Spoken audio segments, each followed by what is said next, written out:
thanks for covering the bill. I went ahead and canceled yours. Staying in a luxury hotel on my wife's dime? Life doesn't get better than this. Haha. I hear my mother-in-law and husband chuckling loudly. By all means, have a great time. Their laughter suddenly stops when I say this with a smile. You're weird. Don't you realize we tricked you? Wouldn't most people be upset? I haven't been tricked at all. You see, I haven't paid a cent for this trip. My name is Laura, a 32-year-old housewife. I met my husband James through work. He was a client, and we had worked together several times when he invited me to dinner. Since we were the same age, we quickly found common interest and hit it off. We started going out for meals and dates, and before long, we began dating. Fast forward 1 year and we were married. We have now been married for 2 years, but that doesn't mean our married life has been a continuous honeymoon. At first, James was incredibly kind and always treated me with care, so I put a lot of effort into housework to make him happy. James wanted me to be a stay-at-home wife, so I quit my job and fulfilled that role. Every day, I prepared breakfast, made lunch, and cooked elaborate dinners. I also kept the house clean, doing the laundry and all sorts of chores diligently. Life is so comfortable with you around. You're really helping me out. James used to say that and appreciate my hard work. I was able to give my all each day because of that. However, as we reached the 2-year mark, the spark we had as newlyweds seemed to fade. Lately, I've noticed James growing more indifferent. No matter what I do for him, he doesn't seem to react anymore. Tonight, I made your favorite fried chicken. All right. Was work tough today? Yeah, I guess so. I filled a bathtub for you, so feel free to take a bath whenever. Yeah, whatever. My husband seemed disheartened whenever I spoke to him, offering nothing more than half-hearted acknowledgments. He used to come home from work on time when we first got married, but he's been coming home later and later. He also started going out for drinks without telling me, which often resulted in wasted dinners I had prepared. Is this what they call the 7-year itch? I miss the good old days when we were a loving couple. Was that too much to ask for? But there was another thing bothering me. It was the presence of my mother-in-law, Rose. Ever since we got married, she has never been fond of me, always finding a reason to complain. You are so plain. Can't you wear something more colorful? You probably can because your face is plain too. The food you cook is bland and not even tasty, just terrible. I seriously questioned her character, wondering why she was so mean. Whenever we visited my husband's parents, she would bully me and badmouth me endlessly. After 2 years of marriage, she started bugging us about having a grandchild. How can we start a family under such pressure? Yet, she relentlessly pushed me to have a child. My father-in-law did nothing about his wife's bullying. It's like he found it too troublesome to intervene. My husband also turned a blind eye, offering me no protection. I was devastated. I at least wanted my husband on my side. Feeling utterly lonely, I felt unwell one day and went to the doctor. You're pregnant. What? I was shocked, to say the least. I had no idea I was pregnant, but I was thrilled. Having a new family member on the way with my husband filled me with joy and hope for the future. I couldn't wait to share the news with my husband when he got home from work that day. Really? Even my usually indifferent husband was wide-eyed. He was overjoyed when I nodded. Yes, I'm going to be a dad. Thank you, Laura. Yeah. I was happy that my husband seemed interested in me again after a long time. Both my father-in-law and mother-in-law were also happy about the new grandchild, and they were exceptionally kind to me. Since my family lived far away, my mother-in-law frequently came over to help me during my pregnancy. My husband told me not to overexert myself, and I felt as if the kind husband I knew had returned. However, this happiness was short-lived. The turning point came when I shared the baby's gender. When I told my in-laws that the baby would be a girl, my mother-in-law looked very disappointed. You can't even give birth to a boy, huh? With those harsh words, my mother-in-law made her opinion known. For a second, I wasn't quite sure what she had said, but apparently, she's old-fashioned and thinks it's crucial to have a boy. Once she learned the baby was a girl, she stopped all support during my pregnancy. That meant I had to handle everything on my own when I was feeling my worst. As for my husband, he didn't seem to care about the baby's gender, but he started complaining when I got sick and couldn't keep up with the housework. You didn't make dinner again and you've been lounging on the couch? I'm sorry. I'm not feeling well. Don't be such a baby. I have to go to work even when I'm sick. You're a housewife. Housework is your job. His lack of consideration for my condition hurt me deeply. The only hope I had was the baby inside me and the thought that we would meet soon. And then I safely gave birth to our daughter. Seeing her for the first time filled me with joy. My husband was also thrilled and emotional when he saw his newborn daughter. She is as cute as an angel. I thought the three of us could finally be a happy family. But when we got home from the hospital, he reverted to his cold, distant self. While I do love my daughter, my husband would always leave her to me when she cried. He never bothered with things like changing diapers or giving her a bath. Even when the already busy task of parenting, he didn't consider that and would selfishly ask, "What about dinner?" or "Is the bath ready?" Little by little, I started to lose trust in him. The thought of divorce crossed my mind, but our daughter had just been born and I couldn't go to work. So all I could do was wait until she grew up. The only silver lining was that I didn't have to visit my husband's parents because of the childcare. My mother-in-law wasn't interested in my daughter, so my husband didn't complain when I said I didn't want to go.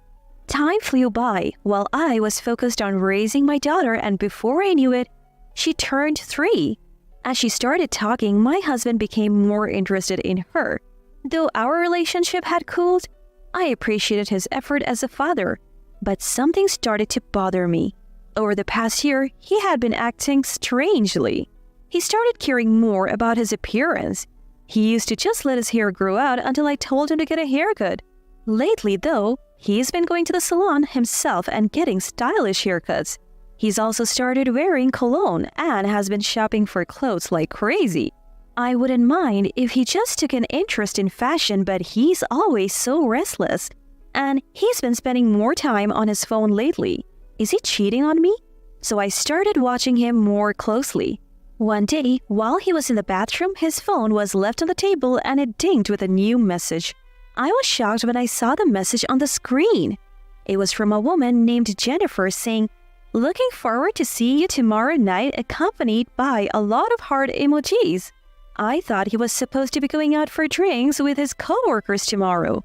Was he lying and actually meeting up with this woman? Once you start suspecting, everything seems suspicious. I couldn't shake my unease, so I decided to hire a private investigator. Weeks later, the results confirmed my worst fears. He was, indeed, cheating. Apparently, it's a female colleague from work. No matter how strained our marriage has been, crossing that line is unforgivable. I started preparations for a divorce. I hired a lawyer and even began searching for a job to support my daughter after the divorce. Out of the blue, he proposed a family vacation. How about we take a trip for Dad's 60th birthday? Sure, have a great time. Don't be cold. You're coming too, right? What? I was shocked. I never expected him to say something like that. What's the deal? You've acted like you're not interested in me. Likewise, you didn't seem interested in me either. Dad's turning 60. We should all celebrate together, so help me out here. I didn't really want to go, but when he mentioned the dates, I came up with a plan. Fine, we will leave our daughter with my sister. Thanks. Also, you can handle the hotel and flight bookings. What? I'm busy on weekdays, so I would like you to take care of it. All right. Really appreciate it. Just put it on the credit card. I'll pay you back later. What? Apparently, there are benefits if we pay by credit card. Well, all right. I was hesitant but came up with a plan for that too. He was delighted that I agreed to handle everything. But I was delighted for a different reason. It's time for revenge for betraying me. About a month later, the day for father-in-law's 60th birthday trip arrived. I drove to the airport with my husband. There, we finally reunited with his dad and mom after a long time. A long time no see, Laura. It's been a while. You haven't changed a bit, still looking plain as ever.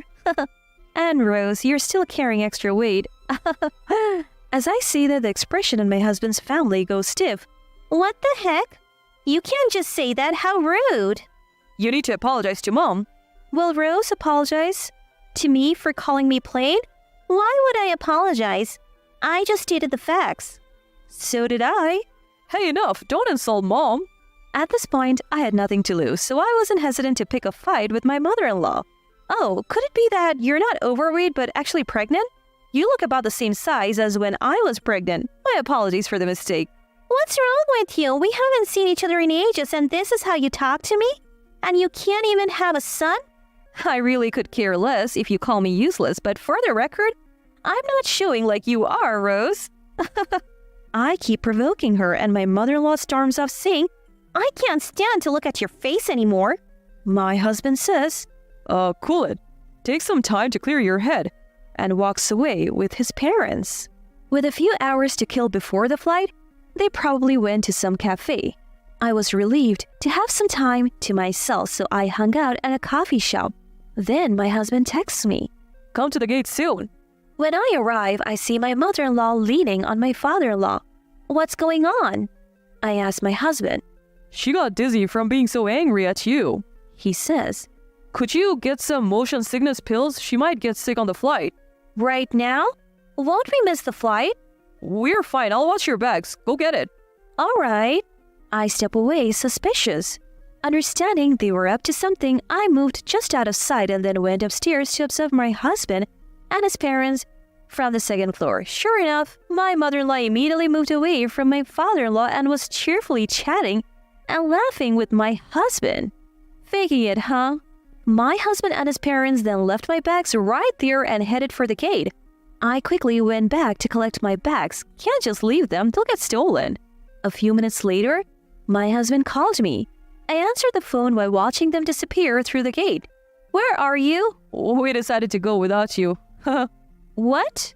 It's what you get for disrespecting Mom. My mother-in-law grabs the phone. Thanks for the payment. We canceled only your ticket. Staying in a fancy hotel with your money will be so sweet. I heard my mother-in-law and husband burst into loud laughter. They probably never intended to bring me along in the first place. Well, I never planned on going either. Enjoy yourselves, all right? When I said that with a smile, their laughter suddenly stopped. You're strange. Don't you realize we tricked you? Shouldn't you be upset? No tricks here. I didn't pay a dime for this trip. What? I heard my husband's voice, probably because they had the call on speaker. What's going on? Explaining would be a hassle. So I'll tell you later. Bye. I said that and hung up the phone.